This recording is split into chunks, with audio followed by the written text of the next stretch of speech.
tigya po na ako mata pa. So ako, sure ka, Dok? Sabi niyo, wala sa doktor. So na, hindi muna natin i-admit. Karon so wala, praise Jesus, jud kaayo. Kaya wala din sila na-admit. Kaya kung na-admit pa lang, iuway gid siguro ang savings sunod sa room. Sa room pa lang jud. So, sige, hindi mo na natin i-admit. I-panabilizer sa nato, yung gisulat na tapos antibiotic, ana-ana. Wala ako naka-sense of anxiety. Siyempre, as a mother, makulbaan juga para sa mga anak. Naamin na ang kulba, yes, but hindi siya para sa una. No! Anak ko, I feel so... Hallelujah. Father Lord Jesus, we thank you, Lord, for the precious gift of life, Lord, especially to our kids. We rebuke any sickness in Jesus' name. Our one and only, the lovable and loving and the most attractive talaga sa world. Pastor Elijah Lafuente. Thank you kayo, Selena. I-check na inyo ang postcards ko ng Utah. Ang point there is, gusto niyo si Kinojud na ang iyang plano, ang iyang justice, ang ma-fulfill. No? Ang iyang plano. So, kung lang ito yung meaning sa justice, no? Sa ganito, justice means the original plan of God for us. No? Ang katong naka-align na plano sa Ginoo para sa kinabuhi. And the more that we rebel, the more naka-delay, the more na delay ma-fulfill ang plano sa Ginoo sa kinabuhi. That is why we need to walk in righteousness, to seek first the kingdom of God, because this is our inheritance. Christ died on the cross para ma-access na ito balik ang ito ang inheritance. Righteousness are filthy rags in the sight of God if you are doing it na nag-rebelde mo kasi Ginoo. Wala, we can not afford na ato ang i-presensya sa Ginoo. Kaya ang tao Diyos, normal ano ba? Kaya wala na ito masartan kung nasabit ang gusto na sa Ginoo. Now we have access to the peace, Lord, that we have promised to people in the Jesus. If you say, Lord, my peace I give unto you, my peace I need. Hindi na lugar sa China. So wala na ito na-experience ang kinabuhi sa mga tao na nag-quit sa North Korea karon. Na ang mga tao mapangod sa food. Hindi kaya. Wala po tapa sa season na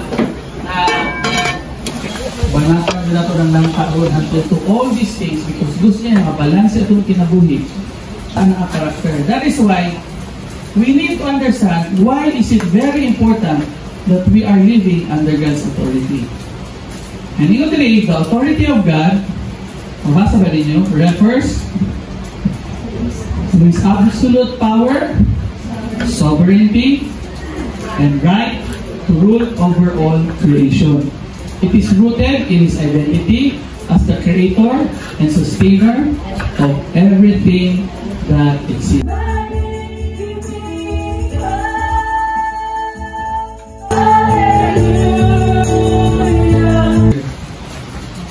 Everybody, ngayon kapag do not fear. Do not worry. Kanang fear sa tao ha, hindi nang kinaginawa ng fear God na yun ang ginagawa sa bukana. Ang point na ron is kanang na-fear na nag-worry ka because you are not in control of your circumstance. You are not in control sa sitwasyon sa mga. Then God will promote you into the next level. So, saan nagiging ang meaning sa authority sa Ginoo? Meaning, God has authority even sa creation. No? Klaro naman, no? God has authority because in the beginning, gusto ginag-eradicate ang Ginoo. Na kailangan yung explain yun, tinuod na yun na dahil God. Pero sa Ginoo lang, kung ang karang mga tao, hindi siya depend na the Lord exists. Hindi mga kalagot sa kinabuhi. No? Or ma-push ang mga buttons sa inyong kinabuhi.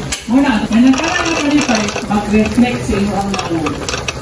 Nagkakaroon lang kung makapalit.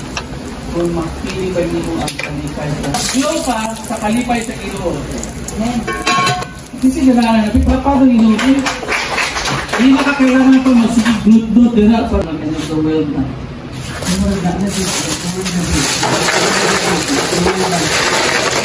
Sa Ginoo lang, ang end of the world, ang manamara siya. I-establish na sa Ginoo. Ang pinagyan ko sa lahat ng Ginoo na nakagay sa end of the world. The future world. Kita niyo mo Lord, ang inyong niya sa mga pagkakas. Natin ito ay ito. Lord, kita niyo mo Lord, wala bang ito. Lord, kita niyo mo Lord, ang original plan niyo ba ito ng Lord. Close your eyes and live. Then try to vision kung saan makita niyo mo sa inyong future. Nagugay na niyo ginapamanlin sa inyong ginabuhay. Kita na po na repeat yung Lord na active Lord. Nagbayan na lang Lord, isang lang Lord, isang bago Lord. Kita na po na nakaproud. Kita na po na even yung kinadesire niyo na nagkaroon kang banay, kita na po na dawat di kanita na sa Ginoo. Grasya ni tanan sa Ginoo. And the Lord wants to remind you that it is already finished. It will be done. And the Lord is telling you right now that all this, ang requirements sa Ginoo, is to be and live and become a citizen of the kingdom of God. Living under His authority. And the Lord is requiring you right now. Lord,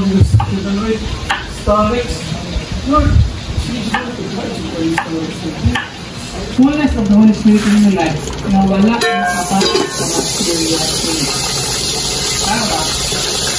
So, masin ka tingong bisikuwa ganina, wala ka ito ng sabot, hindi pwede na hindi ka malipay. Wala pa. Dapat, happy ka karon, kinahitapos breakit na siya.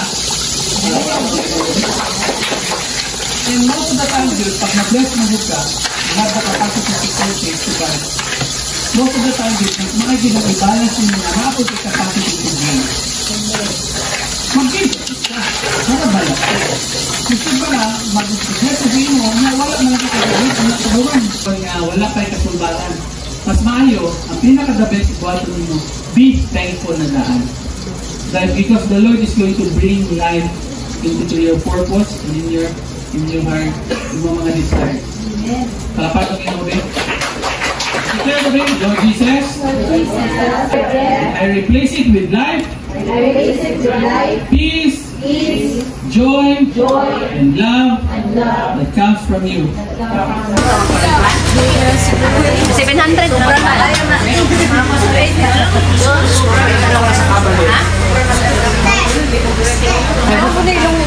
Ilonggo ba eh? Yes, Ilonggo na ang recipe. Ay, Ilonggo man di. Ilonggo man di. Saan ba kayo? Ilonggo recipe na. Tayo ito Ilonggo sometimes. Pag mukaon ka na, you will renew your being Ilonggo. Masyak na lang ka nga, tikalo na kapag kahuman. Let's pray na pars kay utog na tanan. So let's pray. Ginataang bagong mga gabi. Amen. Lord, thank you for this food. Bless this food, O God. It will give nourishment in our body, Lord. Salamat sa nag-prepare. Salamat kay Victor sa iyong life. Multiply, give him, Lord, ang work sa iyong hands. Yes, Lord. Thank you, Lord. I claim it, Lord. Thank you, Lord. Heart of a servant, Lord. Na muluto, Lord God, para sa iyong kaanak. Bless this food. Sanctify this food, Lord. Even the people na naghatag ani Lord abundantly, Lord God, bless with mo sila, Lord God. Yes, Lord. Feed, Lord, sa imong mga katawhan, Lord. Bless them more, Lord. Ikaw maghatag sa ilaha o kanang more provisions, Lord God. Salamat, Jesus. na it may give us kanang healthy, Lord God, ang mga luto gate ni Victor every Sunday, Lord. Thank you, Jesus. Lord. Thank you for the provision. In Jesus' name we pray. Amen. Victor's Eatery. Ay, papi-close ko sa Victor's gate, Journey ni. please. Victor's Journey. Tapos mo gawa sa itong mga kyo. Ilawi para makabalo ka.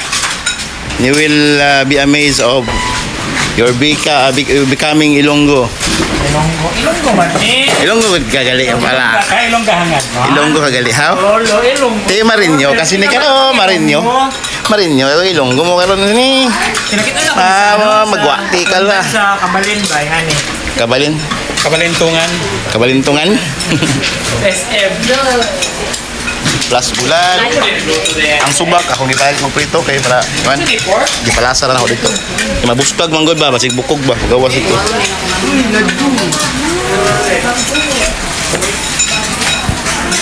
Amo. Siyempre kanina pa lang. Ana. Muna ang gahapon. Ingon di na ka mukhaon na karon. Abang.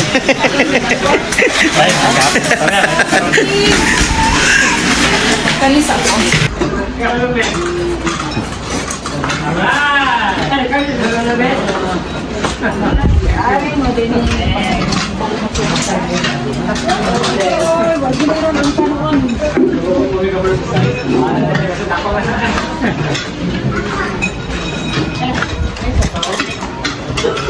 Sabaw sa gabi.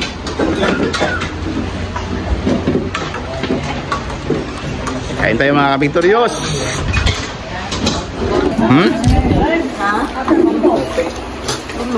Ya, saya lang. Gabi kayo? Ano kayo? Salamat ha.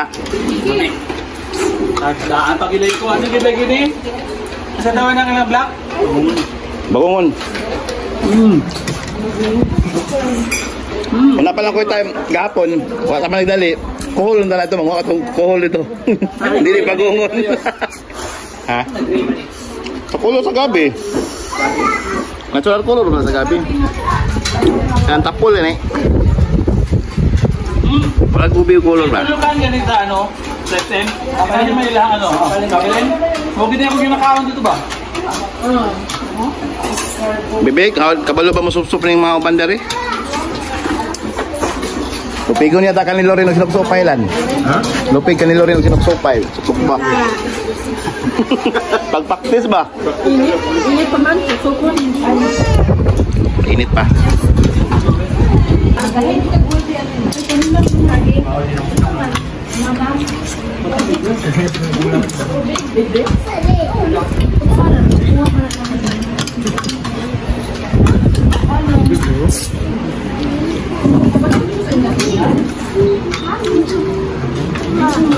Kabalo ka mukha na Jol. Oo. Bungon ako.